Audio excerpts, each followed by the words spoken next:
Assalamualaikum warahmatullahi wabarakatuh. Innal hamdalillah nahmaduhu wa nasta'inuhu wa nastaghfiruh wa na'udzu billahi min syururi anfusina wa min sayyiati a'malina may yahdihillahu fala mudilla lahu wa may yudlilhu fala hadiyalah. Asyhadu an la ilaha illallah wahdahu la syarikalah wa asyhadu anna Muhammadan 'abduhu wa rasuluhu la nabiyya wa la rasula ba'dah. Allahumma shalli wa sallim ala sayyidina Muhammad wa ala alihi wa sahbihi wa man tabi'a hudah, amma ba'du. Qala rabbi shrah li sadri wa yassir li amri wahlul 'uqdatam min lisani yafqahu qawli. Bapak Ibu jamaah salat duhur Masjid At-Taqwa rahimani wa rahimakumullah.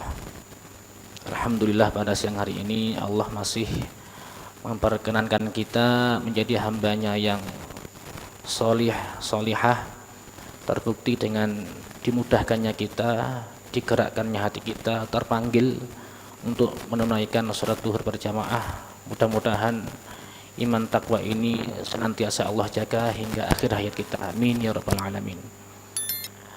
Bapak Ibu rahimakumullah, pada kajian siang ini bertepatan dengan tanggal atau bulan Rabiul Awal 1446 Hijriah, di mana Rabiul Awal ini biasa menjadi tradisi khususnya di masyarakat Jawa, yaitu peringatan tentang lahirnya Nabi Muhammad SAW, yang mana bukan hanya di Jawa tapi di sebagian negara-negara Arab yang lain juga memperingati Maulid Nabi Muhammad SAW. Peringatan Maulid itu hanya tertuju pada Nabi. Kenapa kok para ulama tidak ada maulidnya, yang ada haul? Ya. Mengapa? Karena Nabi Muhammad antara lahir dan wafatnya itu di tanggal dan bulan yang sama, dan merupakan hal yang tidak patut jika kita memperingati wafatnya Nabi, sebab wafatnya Nabi itu berupa kesedihan. Jangankan kita, sahabatnya apalagi Umar itu sampai hampir menghunus pedangnya siapa yang berkata Muhammad meninggal waktu itu. Lah, karena Nabi itu sudah ditunggu-tunggu lahirnya, maka lahirnya itu adalah sebuah kebahagiaan atau kabar gembira. Sedangkan para ulama tidak diperingati hari lahirnya. Maulid ulama siapa tidak ada. Yang ada haulnya. Mengapa? Karena ketahuannya bahwa beliau itu orang soleh itu saat menjelang wafatnya. Kalau saat lahirnya masih orang biasa, bukan nabi, bukan siapa-siapa. Makanya ketahuan solihnya itu di akhir-akhir menjelang wafat, sehingga peringatannya adalah haul. Ya. Haul itu peringatan putaran tahunan, sehingga kemudian dalamnya ada manakib itu pembacaan sejarahnya supaya menjadi teladan. Ya. Kalau Nabi mulai lahirnya sudah ditunggu-tunggu kehadiran sosoknya, sehingga mulai lahir sampai beliau wafat itu sudah menjadi suri tauladan beliau itu, maka tidak akan ada peringatan wafatnya Nabi. Bapak Ibu rahimakumullah, kecintaan kita kepada Rasulullah SAW harus melebihi segalanya. Beliau pernah mengatakan, la yu'minu ahadukum hatta an akuna ahabba ilaihi min walidihi wa waladihi. Kata Rasul, beliau mengatakan, tidaklah kalian beriman sampai aku lebih dia cintai daripada orang tua dan anaknya. Kata Rasul begitu Bapak Ibu. Kira-kira kita sayang enggak sama orang tua dan anak kita? Oh pasti sayang, pasti. Apa yang diminta dituruti. Orang tua kita itu jimat, anak kita juga kesayangan. Tapi Rasul tuh mengatakan tidak beriman kalian sampai aku lebih dia cintai daripada anak dan orang tua. Maka kita ukur sekarang, momen bulan Maulid ini. Ini Rasul yang mengatakan. Allah lebih dahsyat lagi. Silakan dicek di surah Taubah.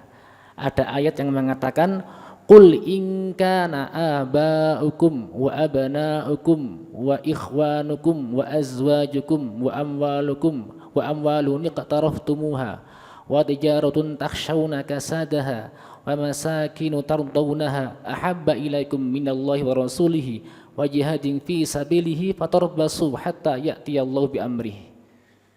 Ini Allah yang mengatakan.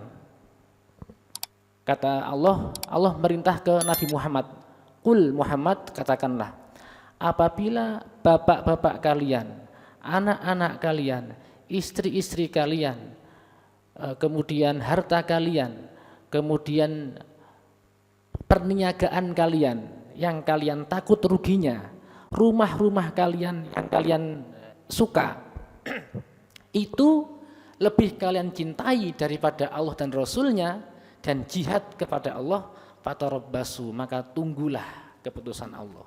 Kali ini Allah yang mengatakan. Artinya baik Allah maupun Nabi semuanya memerintahkan kita untuk mencintai Allah dan Nabi melebihi segalanya. Orang tua anak kita itu dari Allah, dan kita tahu akhlak baik, buruk, baik, benar itu adalah dari Nabi Muhammad. Nah, maka ma'asyiral muslimin rahimakumullah, yang pertama harus kita lakukan adalah bersyukur atas kelahiran Nabi Muhammad sallallahu alaihi wasallam. Al-Qur'an dikatakan qul bi fadlillahi wa bi rahmatihi fabidzalika falyafrahu huwa khairum mimma yajma'un. Maka dengan anugerah Allah dan rahmatnya maka bergembiralah, karena gembira dengan anugerah Allah dan rahmatnya itu lebih baik daripada yang kalian kumpulkan. Al-Imam As-Suyuti pernah memberikan arti dari dua hal ini. Jadi kita harus bersyukur, ya harus bergembira terhadap dua hal. Satu, fadl Allah. Dua, rahmat Allah. As-Suyuti kemudian menafsirkan, mengambil dari Ibnu Abbas bahwa yang dimaksud dengan fadl atau anugerah itu ilmu yang diberikan kepada manusia, yang menjadi pembeda makhluk antara manusia dengan lainnya. Kita ini beda Pak dengan makhluk hewan Pak. Kalau dulu tuh hewan, rumahnya hewan dari dulu sampai sekarang, yang namanya rumahnya semut itu dari dulu ya sampai sekarang ya begitu bentuknya. Tapi rumah manusia karena ilmunya dari dulu hingga sekarang kita bisa lihat sendiri betapa canggihnya manusia. Ada yang dulu rumahnya mungkin masih bata saja, bata kuning gitu dulu ya, seperti di Arab sana nggak ada cat, nggak ada apa-apa. Sekarang bervariatif, sudah ada cor-coran, dak-dakan, loteng dan lain sebagainya. Itu perkembangan karena ilmu. Satu, kita harus bersyukur karena ilmu, karena dengan ilmu kita bisa maju dan bisa pula membedakan mana yang baik dan mana yang tidak baik. Yang kedua, As-Suyuti mengatakan bahwa yang dimaksud dengan rahmat Allah selanjutnya adalah Muhammad sallallahu alaihi wasallam. Jadi rahmat Allah itu adalah Nabi Muhammad sallallahu alaihi wasallam berdasarkan dalil di Al-Qur'an, wa ma arsalnaka illa rahmatan lil alamin. Tidaklah kami mengutus kamu Muhammad kecuali menjadi rahmat semesta alam. Jadi syukur kita terhadap dua itu harus kita wujudkan. Dengan ilmu kita bersyukur, yaitu mengajarkan kepada orang lain, memberikan manfaat. Yang kedua, bersyukur atas kelahiran Nabi Muhammad dengan cara mengikutinya. Nabi Muhammad pernah mengatakan dalam Al-Quran, Allah yang merintah, qul in kuntum tuhibbunallaha fattabi'uni yuhibbukumullah. Jadi barometer cinta kita kepada Allah itu tidak ada cara lain kecuali dengan ikut Nabi Muhammad. Jadi beliau mengatakan in kuntum tuhibbunallaha, kalau kalian cinta kepada Allah fattabi'uni, kata Nabi Muhammad, ikutilah aku. Yuhibbukumullah, niscaya Allah akan mencintai kalian. Wa yaghfir lakum dzunubakum, dan kalau Allah cinta akan dihapus dosa-dosa kalian. Itu di surah Ali Imran. Nabi disuruh mengucap seperti itu, perintah Allah. Maka Bapak Ibu rahimakumullah, kita sangat mendambakan Nabi Muhammad SAW meskipun kita tidak pernah lihat beliau. Karena kata beliau ada saudara beliau ya. Saudaraku kata beliau dalam hadis yang berbahasa Arab itu adalah orang-orang yang tidak pernah melihatku tapi dia iman kepadaku. Itu kita, Bu. Kita kan tidak pernah lihat beliau. Kalau kita beriman kepada Nabi Muhammad SAW, maka kita termasuk di antara orang yang mengamalkan beriman kepada gaib. Sebagaimana dikatakan dalam Al-Baqarah bahwa tanda orang bertakwa itu adalah yu'minuna bil ghaib ya. Nabi Muhammad itu gaib bagi kita karena sudah lewat. Jadi gaib itu sudah lewat atau akan datang, itu gaib. Lawan gaib adalah hadir, yang jenengan sekarang di depan saya ini berarti hadir. Yang enggak ada namanya gaib. Bila mana ada teman kita yang enggak hadir di sini berarti dia sedang gaib.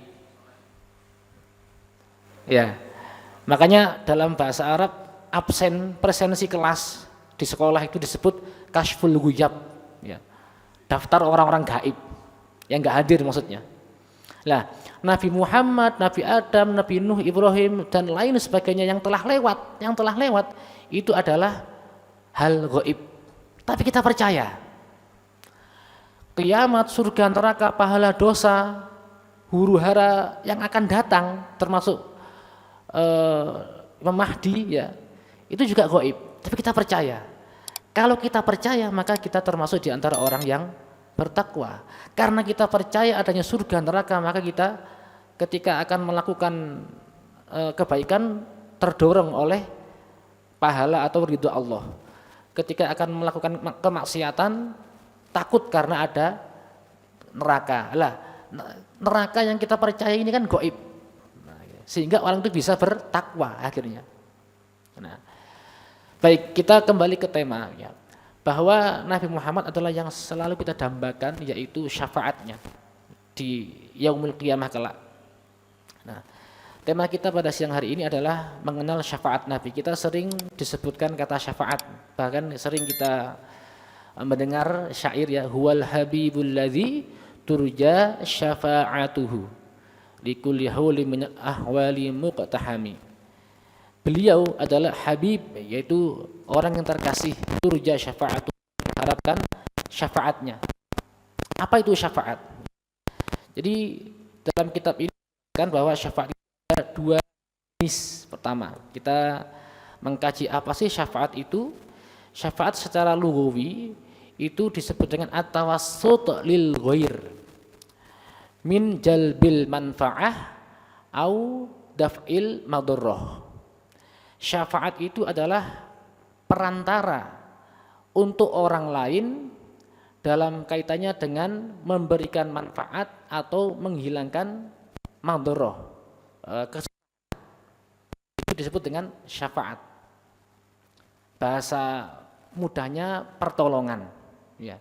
Pertolongan itu bisa dengan memberikan manfaat atau menghilangkan menghilangkan bahaya. Itu disebut dengan syafaat. Ada dua. Yang pertama disebut dengan syafaat tsabitah sahihah. Syafaat yang ditetapkan oleh Allah dan Rasulnya dalam kitabnya yang pernah disebut dalam Al-Quran ataupun hadis. Dalam hal ini Abu Hurairah pernah bertanya Nabi, ya Rasulullah, man as'adun nasi bi syafa'atika yaumal qiyamah.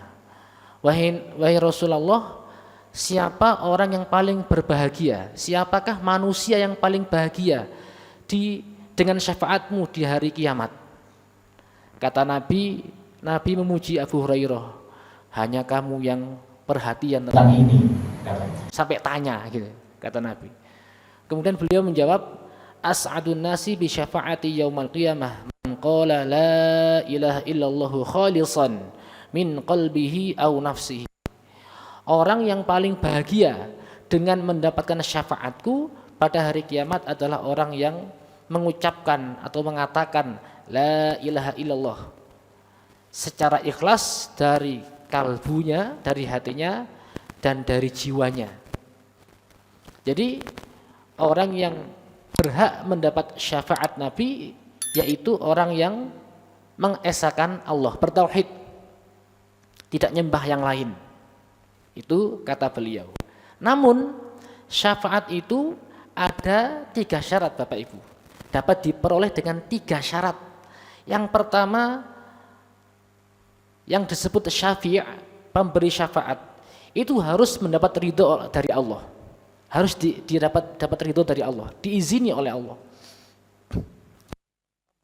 Syafaatnya itu harus terverifikasi.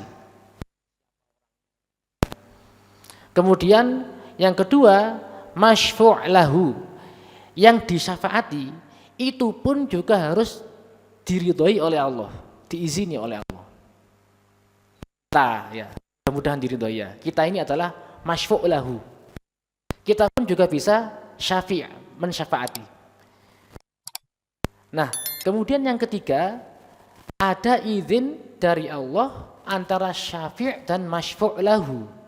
Yang berikan syafaat dengan yang disyafaati harus ada izin. Silakan syafaati, silakan kamu angkat misalnya gitu. Misalnya jangan ya jangan. 3 ini harus terpenuhi. Yang beri diridhoi Allah, yang diberi diridhoi oleh Allah. Kemudian saat orang 2 ini saling mensyafaati, ini juga harus diizini oleh Allah. Karena dalam Al-Qur'an ada firman Allah, wa kam min malakin fis samawati la syafa'atuhum syai'an illa min ba'di ay ya'dana Allahu liman yasha'u wa yarda. Berapa banyak malaikat di langit dan di langit yang tidak berguna syafaat mereka kecuali setelah mendapat izin dari Allah terhadap orang yang diridhoi. Jadi malaikat bisa mensyafaati, tapi tidak akan bisa kecuali dapat izin dulu dari Allah, dan yang disyafaati dapat ridho dari Allah. Kemudian yang sering kita baca, man dzalladzi yashfa'u 'indahu illa bi'idnih. Siapa orang yang bisa ngasih syafaat kecuali sudah mendapat izin dari Allah. Ada surat yang lain, yauma idzil la tanfa'u syafa'atu illa man adzina lahu rahman. Pada hari itu tidak bermanfaat syafaat siapapun kecuali sudah diberi izin oleh Ar-Rahman. Nah, ini adalah banyak sekali ayat dalam Al-Qur'an yang menjelaskan bahwa antara pemberi syafaat dengan yang disyafaati itu harus diberi izin oleh Allah. Nah, 3 ini harus memenuhi syarat supaya orang itu mendapat pertolongan atau syafaat di hari kiamat. Nah, Bapak Ibu rahimakumullah, selanjutnya para ulama itu membagi syafaat menjadi 2 lagi. Jadi tadi jenis syafaat tsabitah sahihah. Ini syafaat tsabitah sahihah ini ada 2 lagi. Yang pertama syafaat ammah. Artinya syafaat umum ya. Yang mana syafaat ini diberikan hak kepada siapapun, bisa. Nabi bisa, syuhada bisa, orang soleh bisa, malaikat bisa, bahkan Al-Quran pun juga menyafaati. Anak bisa, orang lain bisa ya. Nah, itu diberikan kepada siapapun, biasanya berupa syafaat yang ditujukan kepada penghuni neraka untuk agar bisa keluar dari neraka. Pernah dengar jenengan ya, misalnya mari kita saling tolong menolong, ingat mengingat, barangkali nanti kalau jenengan ketemu saya di neraka tolong angkat saya. Nah gitu ya. Biasanya ini adalah akibat dari perbuatan baik di dunia kepada orang lain ya. Misalnya kita nih ya, membantu orang soleh atau membangun yayasan atau menolong orang yatim ya, banyak sekali. Misalnya orang yatim tersebut masuk surga, panjenengan penanggung orang yatim, anak yatim, bukan orang ya, orang yatim tidak ada, anak yatim. Kalau orang yatim saya anak yatim itu, kemudian anak tersebut nanti pada akhirnya saat di akhirat dia masuk surga, terus dia kemudian lihat ada orang yang bantu dia masuk neraka. Kemudian dia mengatakan, ya Allah, dulu orang itu bantu saya, tolong keluarkan dari neraka. Nah itu diantara syafaat.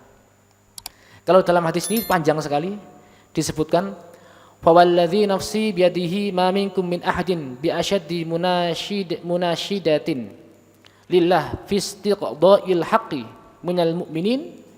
Saya bacakan aja artinya. Demi zat yang aku berada di tangannya, tidak ada di antara kalian orang yang sangat gigih untuk meminta tolong kepada Allah untuk dikabulkan, yaitu orang-orang dari golongan orang mukmin di hari kiamat yang dia ingin menolong saudaranya di neraka. Yaqulun, dan mereka berkata, Rabbana kanu yasumuna ma'ana wa yusalluna ma'ana wa yahujjuna. Jadi kita, Ibu, nanti mudah-mudahan masuk surga ya. Itu kita nanti akan menjadi orang yang paling gigih. Gigih itu apa sih? Bersemangat ya. Bersemangat sekali untuk memohon kepada Allah kalau ada saudara kita masuk neraka, dan kita akan mengatakan kepada kepada Allah, Rabbana, ya Allah, kanu, mereka yang di neraka, yasumuna ma'ana, mereka puasa dengan saya di dunia, puasa bareng, sholat bareng, haji bareng. Nah, sholat bareng berarti berjamaah Pak, nggak mungkin sendiri Pak sholatnya. Gini, makanya ini fasilitas masuk surga dan syafaat Pak, masjid ini Pak, saestu. Kita kan saling menyaksikan sholat di sini. Kalau kita melihat dari hadis ini, kita bisa saling mensyafaati. Jenengan kalau kelihatan saya di neraka Pak, tolong Pak, jenengan sebut saya Pak, saya pernah di sini Pak. Nun sewu nggih, nyun tulung. Karena menurut hadis ini kita bisa saling memanggil Pak, Bapak Ibu, bisa saling memanggil. Karena di sini disebut yusalluna ma'ana, dia pernah sholat dengan saya, begitu. Kemudian fayuqalu lahum, Allah kemudian mengatakan kepada mereka, akhriju man araftum, sudah keluarkan saja orang yang kalian kenal. Pak, jenengan sampun kenal kula Pak, kula lek boten kenal jenengan nggih, pokok wajahnya kenal Pak, insyaallah. Iki saestu Pak, niki hadis Sahih Muslim Pak. Jadi kata Allah, akhriju man araftum, panggil, keluarkan yang kalian kenal, kata Allah. Kemudian jadilah wajah-wajah mereka hitam akibat dari panasnya neraka, tapi keluar. Fayukhrujuna khalqan katsira. Kemudian mereka mengeluarkan banyak teman, banyak saudara. Fayaqulullahu azza wa jalla, dan Allah kemudian mengatakan, syafa'al malaikatu wa syafa'an nabiyyun wa syafa'al mu'minun. Jadi para nabi bisa mensyafaati, malaikat bisa mensyafaati. Walam yabqa illa arhamur rahimin, kecuali Allah belum menyafaati saat itu. Tapi kemudian Allah mensyafaatinya. Fayuqbidu qabdatan minan nar fayukhriju minha qauman lam ya'malu khairan faqat. Kemudian Allah dengan syafaatnya, Allah pun bisa mensyafaati, menggenggam satu genggaman, dan dia mengeluarkan orang, ada yang dia keluarkan orang yang tidak pernah melakukan kebaikan sama sekali Pak. Tapi itu hak Allah, kita nggak bisa arep-arep jadi itu Pak. Iya enggak. Ya kita tetap berikhtiar berbuat baik. Allah punya hak prerogatif mengeluarkan meskipun tidak berbuat baik sama sekali. Entah yang dia suka yang mana nggak tahu kita. Mudah-mudahan kalau itu kita, ya kita yang terpilih. Yang penting syafaat dari Allah. Yang penting keluar. Ya. Yang kedua, syafaat khosoh. Tadi syafaat umum, yang siapapun bisa mensyafaati, termasuk kita, anak kita, guru kita, teman kita, siapapun bisa. Yang kedua, syafaat khosoh. Ini syafaat yang khusus, yang tidak dimiliki kecuali oleh Nabi Muhammad SAW, yang kita nantikan syafaatnya, turja syafaatuhu, yaitu salah satunya diantaranya adalah syafaatul uzma, syafaat yang paling tinggi, yang paling agung, yaitu ketika manusia di hari kiamat ditimpa huru-hara, kesulitan, ya. Tidak ada yang bisa memikul beratnya beban saat itu, belum bisa terbang saya seperti apa, sampai dikatakan nggak mampu, siapapun nggak mampu, ya. Kemudian manusia itu di dalam diceritakan innan nasa yasiruna yaumal qiyamah jutsan. Nanti di hari kiamat manusia itu akan menjadi orang yang tak berdaya. Kullu ummatin tattabi'u nabiyaha. Setiap umat akan mengikuti nabinya. Kemudian mengatakan dari mulai Nabi Adam, Nabi Ibrahim, Nabi Musa, Nabi Isa. Dikatakan ya fulan isfa'. Wahai Nabi Adam, misalnya Nabi Adam, wahai Nabi Adam, isfa' lana, tolong syafaati kami. Tapi kemudian Nabi Adam mengatakan lastu laha, bukan hakku. Pergilah ke Nabi Ibrahim, fa innahu khalilullah, karena dia adalah khalilullah. Nabi Ibrahim didatangi, beliau dimintai pertolongan, isfa' lana. Kata para manusia, Nabi Ibrahim menjawab lastu laha, bukan saya hak ini. Pergilah ke Nabi Musa karena dia kalimullah, sampai pergilah ke Nabi Isa karena dia ruhullah. Kemudian sampai Nabi Isa, kemudian pergilah ke Muhammad. Baru ke Nabi Muhammad mengatakan analah, aku bisa, aku mampu. Kemudian Nabi Muhammad ketika dimintai tolong oleh manusia saat itu, Allah mengatakan irfa' ra'saka, Muhammad angkat kepalamu. Wasfa' tu syafa', mintalah syafaat, kan aku syafaati. Hanya Nabi Muhammad Pak yang bisa saat itu. Mudah-mudahan kita termasuk di antara orang yang mendapat syafaat. Yang kedua, yaitu syafaat bagi penghuni surga untuk masuk ke dalam surga. Loh, penghuni surga tapi harus dapat syafaat untuk masuk ke surga. Gimana maksudnya ini? Ya. Dikatakan bahwa ati babal jannah yaumal qiyamah fa'astaftihu fayaqulul khazin. Nabi Muhammad depan pintu surga. Kemudian Nabi Muhammad minta izin untuk dibukakan. Berarti belum dibuka pintu surganya. Calonnya sudah ada. Kemudian fayaqul al-khazin. Berkata malaikat penjaga surga, "Man anta? Siapa kamu?" Kemudian fa'aqulu Muhammad. Aku Muhammad. Kemudian berkata malaikat, "Bika umirtu la aftahu li ahadin qablaka." Oh, ya karena kamu ini aku diperintah untuk tidak membuka kecuali sebelum kamu masuk. Nah, ini syafaat. Jadi kalau penghuni surga itu sudah divonis masuk surga tanpa Nabi Muhammad di depannya, nggak akan bisa terbuka surganya, karena yang diberi izin untuk dibukakan, yang ditunggu-tunggu oleh para malaikat penjaga surga itu ya Nabi Muhammad harus yang di depan. Yang ketiga, syafaat untuk umat beliau agar dimasukkan ke dalam surga tanpa hisab.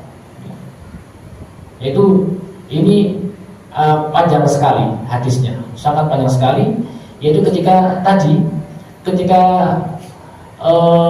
manusia lari ke Nabi Adam, ke Nabi Ibrahim, ke Nabi Musa, ke Nabi Isa, Nabi Muhammad kemudian berdoa di depan Allah, ummati ummati ya Rabbi, Tuhanku, umatku umatku. Kata Allah, silahkan cari umatmu yang masih ada iman sebiji gandum, keluarkan. Setelah dipilih oleh Rasul, nemu umatnya yang masih punya iman sebiji gandum. Kemudian Rasul kembali, masih minta Rasul itu, ya Rabbi ummati ummati ummati, ya Allah umatku umatku umatku. Dikasih lagi sama Allah, dia sudah kembali, cari lagi umatmu yang masih ada iman sebiji sawi, lebih kecil lagi, dicari terus Pak, begitu Pak, terus begitu Nabi itu kembali, nggak lega Nabi kalau nggak semuanya masuk, sampai yang terakhir itu cari umatmu yang masih ada iman paling kecil dari atom, sebiji atom, masih ada walaupun kecil, dicari terus sama Nabi. Nabi nggak lega kalau semuanya nggak masuk. Nah, kemudian yang terakhir, Nabi diberi keistimewaan, cari umatmu yang bisa masuk tanpa hisab. Nah ini ya, syafaat Nabi itu sebetulnya ada 4 yang terakhir, yaitu syafaat beliau khusus kepada pamannya Abu Thalib, di mana Abu Thalib yang belum muslim masuk neraka, beliau mengatakan dengan syafaatku pamanku masuk neraka mendapatkan yang paling ringan, yaitu terbakar kakinya dan mendidih kepalanya. Bapak Ibu, siksa neraka yang paling ringan itu adalah Abu Thalib, mendidih kepalanya, terbakar kakinya. Bisa kita bayangkan, Abu Thalib pengikut Nabi, berjuang dengan Rasul. Bisa kita bayangkan kira-kira kalau yang enggak Abu Thalib kayak apa? Ya. Makanya tidak ada sesuatu yang bisa kita andalkan kecuali Nabi Muhammad memberi syafaat kepada kita. Baik, maka untuk meraih hal yang seperti ini Bapak Ibu, di antaranya para ulama telah mencari-cari bagaimana kiat-kiatnya, yaitu seperti yang ada di dalam Al-Qur'an, di antara untuk mendapatkan syafaatul uzma itu adalah wa minal laili fatahajjad bihi nafilatan lak asa ayyab'atsaka rabbuka maqaman mahmuda. Allah perintahkan tahajudlah sebagai sunnah untukmu, barangkali Tuhanmu akan memberikanmu tempat yang terpuji. Itu adalah salah satu di antara kiat meraih syafaat maqaman mahmuda, syafaatul uzma. Maka bertahajud Bapak Ibu. Itu adalah yang dicari oleh para ulama. Yang kedua tentu saja kita harus banyak-banyak sholawat kepada Nabi Muhammad SAW. Karena beliau mengatakan orang yang paling dekat denganku adalah yang paling banyak sholawatnya dari hati. Mudah-mudahan panjenengan kita semuanya bisa lebih mencintai lagi kepada Nabi Muhammad dan bisa diberi anugerah oleh Allah bisa ke makamnya di Nabawi sana. Karena selama ini kita bersolawat mungkin dalam sholat kita, dalam zikir kita, dan kalau Allah meridhoi kita bisa ziarah ke sana, ke Masjid Nabawi, salam Pak di depannya Pak. Di depan makam Nabi itu ada tulisan Pak, bolongan besar, yang jenengan yang pernah ke sana. Ada bolongan kuning besar. Di atasnya ada tulisan Huna assalamu ala Rasulillah. Maksudnya dalam bahasa Indonesia, di sini tempatnya salam ke Rasul. Ucapkan salam itu lurus sama makam Rasul. Pertama ke sana Pak, pasti saya jamin terharu Pak jenengan. Melihat hadis-hadis ini tadi loh Pak, yang mana Nabi nggak terima kalau umatnya masuk surga, masuk neraka, nggak terima beliau. Kesana itu, mohon maaf, saya cerita pribadi, saya itu eling ini tadi, nangis Pak. Setiap lewat nangis ya. Pokoknya setiap 5 waktu saya kesana pasti muter saya. Habis sholat 5 waktu ziarah lagi. Itu kan hanya di dalam Masjid Nabawi itu, antri. Mudah-mudahan jenengan bisa ke sana semua nggih. Nah, di sebelahnya Nabi itu ada makam Umar dan Abu Bakar. Jadi ada Huna salamu ala Abu Bakar dan Umar. Jadi ada 2 lubang setelah Nabi itu lurus ke makam Abu Bakar dan Umar. Insya Allah kalau sudah seperti itu, mudah-mudahan iman kita menjadi bertambah dan pulang dalam keadaan semakin bertakwa. Kita perjuangkan, mudah-mudahan Allah senantiasa memberikan kita hati yang mudah menerima nasihat, hati yang mudah menerima perintah dari Allah maupun Nabi Muhammad, sehingga sebagaimana Nabi mengatakan, jika kalian ikut aku fattabi'uni maka yuhibbukumullah, Allah pun akan cinta kepada kita. Mungkin itu saja, barangkali ada yang ingin ditanyakan.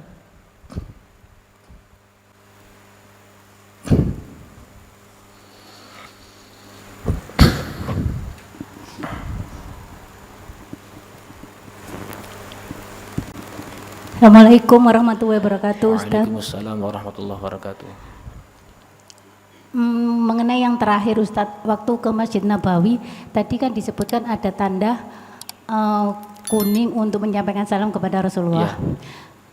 Kok saya berpikir itu kemungkinan kalau yang di bagian pria, tetapi kalau yang di bagian putri, seingat saya itu kok seperti tidak bisa langsung melihat ya, seperti dibatasi gitu Ustaz. Nah ini bagaimana untuk yang bagian putri ini untuk salam ya. Terima kasih. Assalamualaikum warahmatullahi wabarakatuh. Assalamualaikum warahmatullahi wabarakatuh. Itu ya posisi Masjid Nabawi itu kan, makam Nabi itu kan lurusnya itu kan Raudhah ya. Di situ kan tempatnya laki-laki memang. Untuk yang perempuan itu ada waktunya sendiri. Biasanya itu di waktu-waktu yang jauh dari waktu sholat, yaitu setelah Isya dan setelah duha. Nah, di situ tempatnya perempuan bisa salam ke Nabi. Meskipun salam ke Nabi itu dari sini bisa, cuma kan kalau di depannya kan lebih gimana gitu ya, lebih mantap.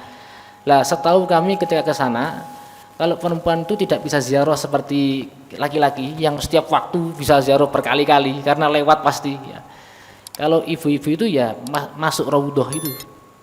Lah, sejauh pengalaman kami di sana, antara bapak-bapak dan ibu-ibu bisa sering masuk Raudhah itu yang ibu-ibu. Malahan. Kalau bapak-bapak itu malah sekali masuk sekali aja. Dapat tasreh dari travel sekali masuk ya sudah. Mau nyelintut gak bisa. Ya, kalau ibu-ibu pakai cadar semua, gak ngerti mang wong sing di.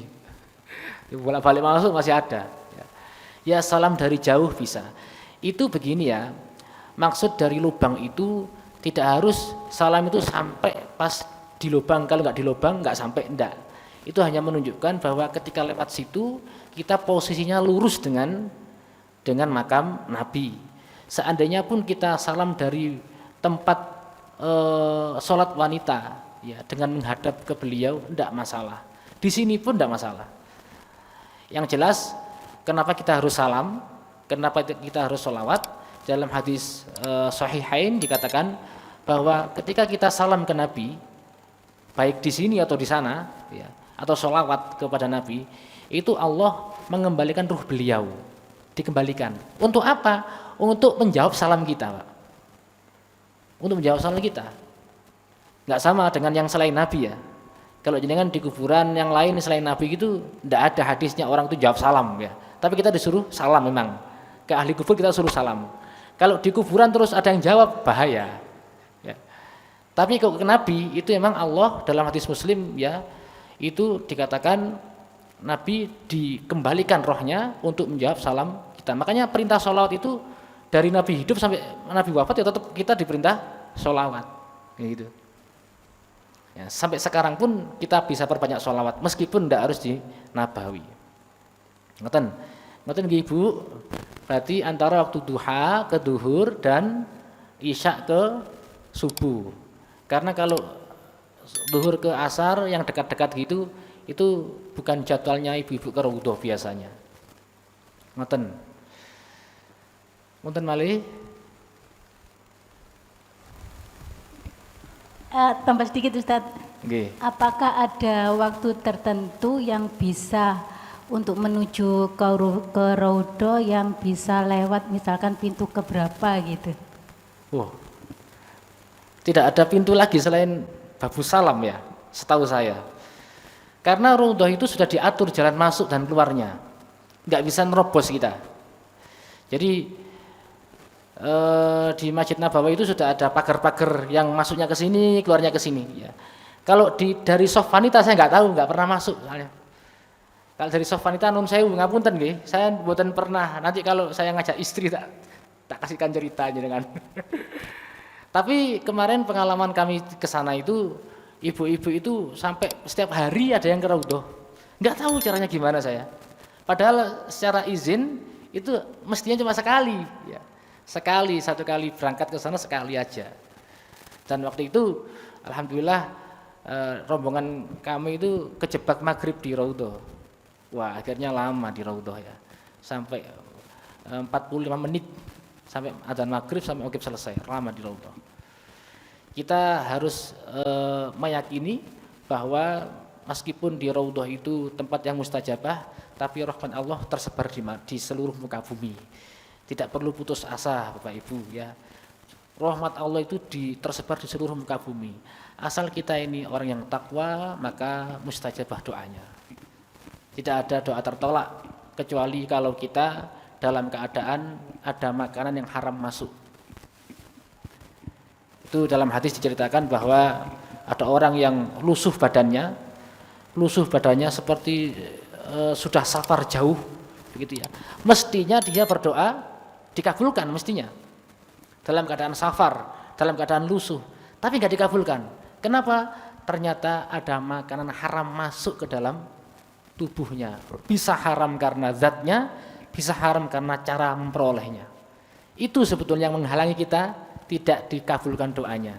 Doa itu terkabul pasti, tapi kita bikin tirai, bikin tutup untuk doa itu kemudian mental lagi. Sama seperti paket JNE, JNT misalnya, yang harusnya terkirim di jenengan, jangan tutup pagarnya, dia balik. Coba dibuka, diunyalno, kan tetap terkirim. Nggih, insyaallah seperti itu. Wallahu a'lam bishawab. Wonten malih? Terima kasih Ustadz. Cuman nambah aja, biasanya kalau dari travel itu cuman sekali, tapi kalau pingin nambah itu biasanya pakai aplikasi nusuk. Gitu aja sih untuk mandiri. Terima kasih. Assalamualaikum warahmatullahi wabarakatuh. Waalaikumsalam warahmatullahi wabarakatuh. Ya, itu dulu ya, dengan nusuk itu dulu, nggih. Sekarang kalau pakai nusuk itu harus pakai visa masalahnya. Lah, visanya kan baru didapat mau berangkat. Nah, itu. Kecuali jenengan di sana itu banyak hari sehingga nututi pakai nusuk. Lah, kemarin pernah kami coba pakai nusuk itu, lawang di sana cuma misalnya 7 hari. Nusuknya itu dibuka 10 hari kemudian, dapat kuotanya 10 hari kemudian, tidak nututi karena 10 hari kemudian sudah di Mekah. Kecuali saat jenengan atau kita dulu umroh di zaman Covid. Saya pernah di zaman Covid umroh, sepi kan di Masjid Nabawi. Nusuk sekarang besok masuk bisa. Tapi kalau sekarang, apli sekarang 10 hari akan datang masih baru terbuka. Lah di Madinah berapa hari? Gitu. Ya.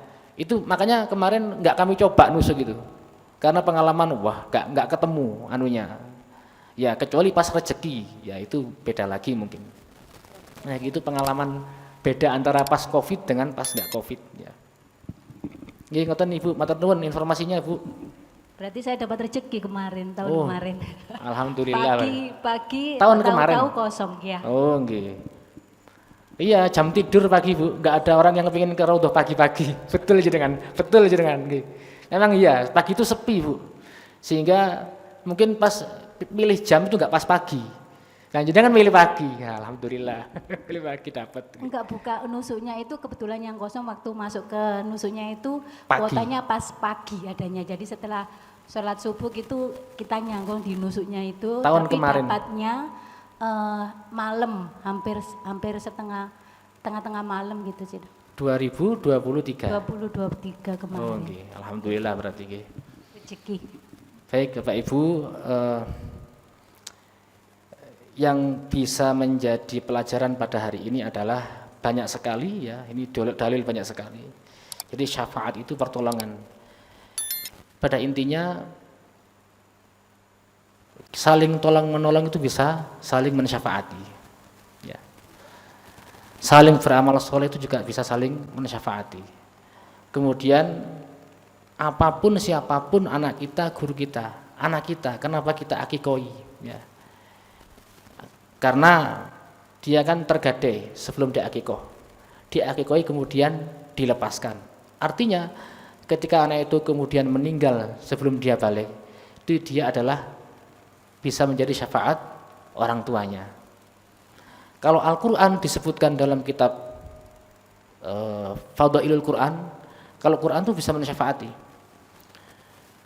Quran itu syafaatnya adalah qabla nuzulil azab, sebelum azab datang, dia sudah menjadi backing.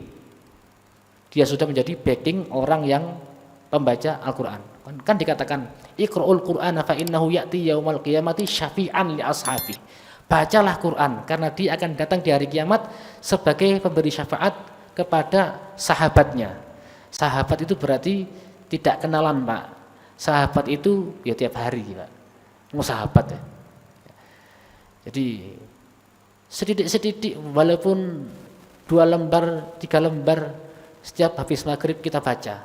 Karena dia diantara orang, bukan orang ya, sesuatu yang bisa mensyafaati kita selain orang lain yang pernah kita tolong.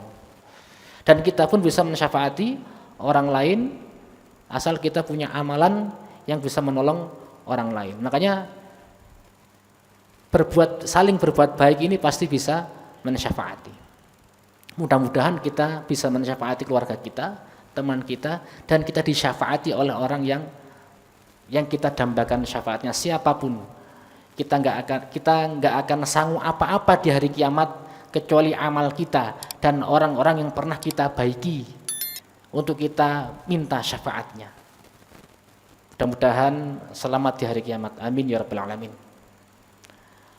Al-Fatihah. A'udzu billahi minasyaitonir rajim. Bismillahirrahmanirrahim. Alhamdulillahirabbil alamin arrahmanir rahim maliki yaumiddin iyyaka na'budu wa iyyaka nasta'in ihdinas siratal mustaqim siratal ladzina an'amta 'alaihim ghairil maghdubi 'alaihim waladdallin. Bismillahirrahmanirrahim. Allahumma shalli ala sayyidina Muhammadin wa ala ali sayyidina Muhammad walhamdulillahirabbil alamin.